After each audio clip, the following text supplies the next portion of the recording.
Hola bueno, ngayon naman itatalakayin natin kung paano gamitin ang preterito imperfecto at preterito indefinido. At ito ay sa request ni VP.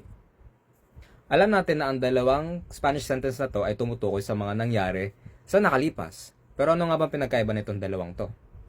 Ang preterito imperfecto ay tumutukoy sa mga bagay na palaging nangyayari sa nakalipas o yung mga habits na palagi mong ginagawa dati. For example, cuando era pequeño, siempre estaba jugando ese juego.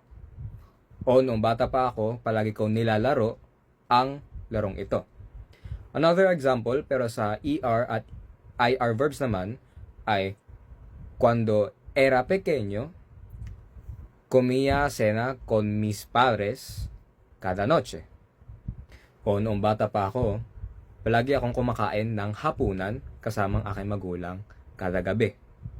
Ang preterito indefinido naman ay tumutukoy sa mga actions o mga bagay na tuluyan na talagang natapos dati.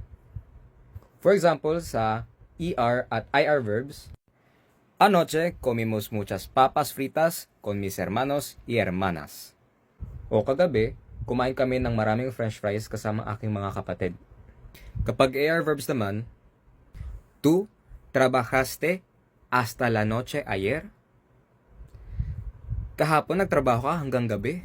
This is just part 1 out of part 3 of our mini-series kung ano nga bang pinagkaiba ng preterito indefinido at imperfecto. Don't worry at mas bibigyan ko pa siyang detalye sa mga susunod na video at stay tuned. At sa mas marami pang language learning tips at Spanish lessons, huwag niyo pong kalimutan i-follow at i-like nyo na rin pong video na ito. Ciao, ciao!